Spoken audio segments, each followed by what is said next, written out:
Good afternoon, everybody. Hope you're well. Welcome to this week's episode. Today, we are discussing making home. I'm still in shock that you just robbed that from me. Making home. I was in hell. This is take 2, by the way. Dos, Spanish for you again. Thank you so much for the education. Yes, this is take 2. And today, what do you think what does making home mean to you? As I said in take 1, making home to me before today meant, I heard about this for the first time, I think a day or two ago. But it meant making home, get home and make it up, clean it up, let's go. We got people. Heavily influenced by your wife, but yes, making home now potentially means something else. Hopefully by the launch of this video, we'll actually have a little bit more information whether the pilot project will go ahead, as it's due to be discussed Wednesday, so September 15th, 16th? Yes, and making home, for the record, for those who haven't heard of it, it's a new H-O-M, they're leaving out the I-E. Housing opportunities for medium income. Where's the I? Earners. They left it out. Home. There isn't. That's the thing. They left it out. But that's the name. Making home. Okay. Making home.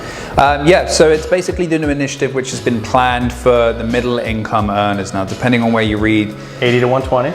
80 to 120 as a joint income, and basically right now that the market is skipping out on that income or that household income. So it's an incentive, a pilot project put forward to try and City of Vancouver. To try and help those types of household incomes live in community areas within Vancouver, as I think it's 51% of people who moved outside of Vancouver when surveyed said that they left because of the affordability of Vancouver versus their income. Yeah, and I think in the article they said an average house Vancouver East Side 1.4 which is million. Attainable by 2.5% of earners.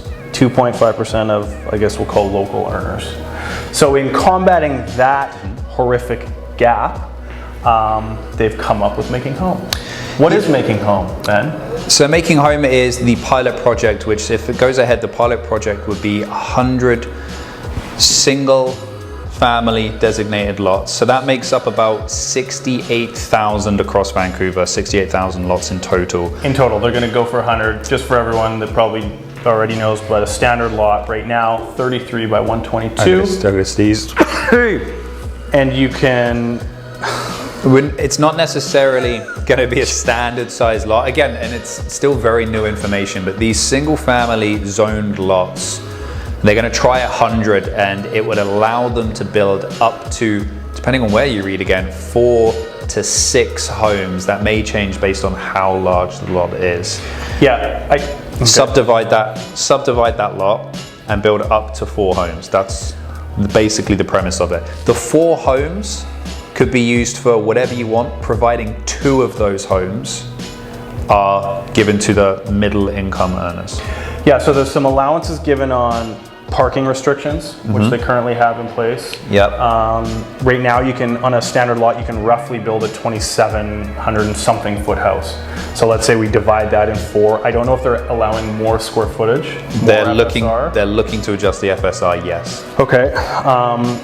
So in theory, this pilot program is for 100. You cannot do currently rented homes. They don't want to displace any current tenants. Or heritage homes. Yeah. Which is probably arguably a good thing. That's case by case. But so they're expecting people to go in, renovate or build new, I guess. Either or, yeah. On a standard lot, 4 units. Yes, so roughly, if they don't adjust, 700 square foot times 4, if you broke it up evenly. So yeah, so the cost would fall down to the current homeowner as well, and to Jay's point, you could either renovate existing or you could rebuild. And they're looking to allow Laneway Homes to be included in this as well, as part of the 4 homes. Yeah, okay. So as of right now, you can't individually sell a Laneway home. So now the caveat of this is the homeowner will make up the cost of this and they will have to pay for it. So although they're looking to change the parking restrictions, FSR, things like height will have to remain the same as the existing structure. There is the opportunity to stratify those units as well. So I would imagine that would just be dealt with kind of like self-managed, just between 4 units, like we see a little bit on the east side there. But also on top of that is those 2 homes that will be made available to the middle income families apparently will permanently have to be available to the middle income families. Now, yeah, so they'll be apparently doing, I guess the mortgage brokers will have to confirm on tax returns that they're in that bracket. So basically the only premise that they've got for deciding that right now, and I'm sure that will change, is quite literally, yes, an income tax return showing your household income between that amount. Of between 80 and 120 is what they're saying right now. So my question is one, what is the value of those homes going to be? And how do you keep them restricted to middle income homes? Because the premise of this is okay, more middle income people can start living in the city, and these homes will not be subject to increasing property value. So how do you regulate and keep those properties out of value? And is that then a detriment to the current homeowner who's going to have to pay for that all to be redone, knowing that 2 of those properties are not going to be increased with? So I think the first question, if you're building new, you can build a standard lot house for give or take between let's say 850 to 950,000 today. That price changes if you're putting in 4 kitchens, 4 isolated units. If we do the even numbers, that's, like I said, 700 square foot units, so arguably 1 bedrooms. I don't think anyone's going to try and fit a 2 bedroom in there, maybe. My first thing is there's plenty of that inventory already out there. So I think it's good that they're diversifying and densifying, but there's plenty of options at 700 square foot 1 bedrooms out there now. So you're adding to that pool. I don't think it's going to be drastically cheaper, especially if these are new builds. I will argue on this. And the reason why I'll argue on this is because this pilot project is to help people get into Vancouver communities, such as like Grandview Woodland area. So typically single family detached home communities that people can live in, whereas you want to be downtown, yes, you can find a ton of 1 bedroom condos, but the idea is to get those types of income earners into Vancouver communities that are traditionally just now single family detached homes. So I guess the pricing strategy will be, and we should have done this before now that I think of it, talk to your mortgage broker, what's the debt service on 120 maximum, and that's the maximum price they're going to sell for. Well, this is where the interesting thing comes out, because it's still very new, so we don't know, are there going to be grants? Are there going to be allowances in this? Is it going to be, providing you're getting one of these properties, your mortgage application will work differently and your DTS ratios will be allowed to be different. Still very new to see how it would work, and I think that's why the pilot scheme comes out, just to really see how that would work. And to your point a minute ago, access to these projects, they've done these before where I think it's 60 West Cordova, you had to be living and working in the neighborhood to be allowed to purchase. I think that was the only first wave of purchasers, and they can be resold out into the normal free market.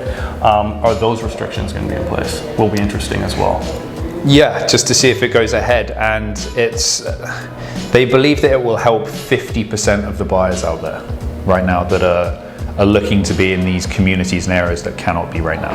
So that's a huge amount. That's a huge amount. And one of the things that they did mention is it's specifically going to help those who have family members who are sick. Family members who are sick, family members who are elderly, because they can all live in a small community with one another, essentially affordably. Again, affordably, because we don't know what these home prices are going to be, and then they can have the family and care that they need close and in and around, as there's a lot of people out there right now who I think don't move because they can't afford to move without moving Tri-Cities.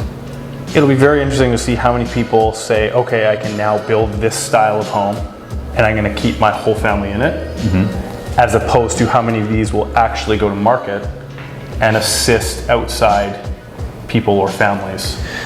Well, it's going to be interesting to see what it does on the community side of things as well, because taking the snobbery out of it, some people do like to live in certain communities because they are more affluent. They feel that they're surrounded by peers who are on the kind of same wavelength life journey as them, and then when you open that up to different styles or different demographics of people, how are the neighbors going to feel? What is that going to do to the area?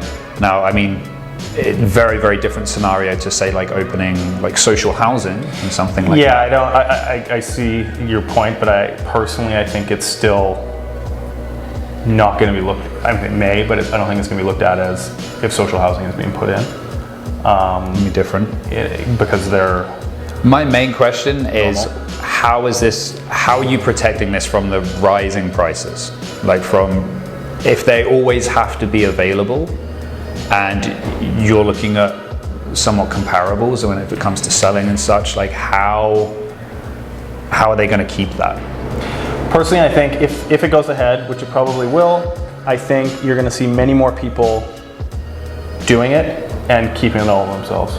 My son is a middle income earner, he can buy that one, my daughter can buy this one, my parents are in this one, and then we now have flexibility of 4 units on a standard lot, which is a lot cheaper to purchase than 4 units on a double lot, for me to set up my little compound on.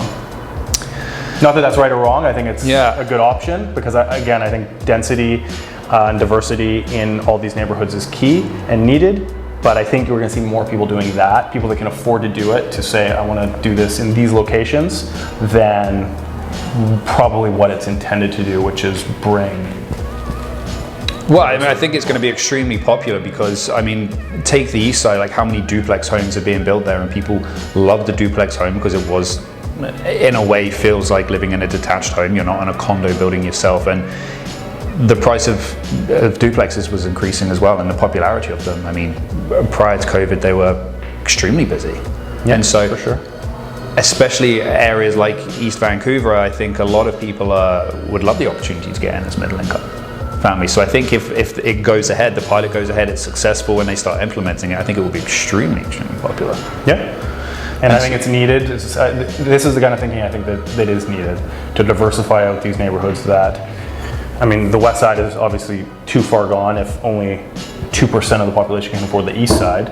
Yeah. Not that the east side is cheap, but it's cheaper for sure. Than the west side, and absolutely. then it's something that's needed to keep people that are not just upper tier or trust fund beneficiaries in the neighborhood. Yeah, I mean, I think it's a fantastic idea. I would love to see it go ahead and to see what happens, especially if it allows more people to be in the city. And it'll be interesting to see what it comes to actually purchasing one of these homes and what that looks like, and how many actually go ahead if they decide to go for this, and what the numbers do, and what that does to home buyer demand in and around the city. Yeah, no, I think it's positive for sure. So once this comes out and you're looking at this, I'm sure you've already all heard of it if no one has already. But let's see what happens. We'll keep everyone kind of up to date on this, because I think it's the first big step towards actual diversification of these neighborhoods. The duplex thing was great, the laneway thing was great, and I think this is another kind of layer on top of that that's very needed here in Vancouver.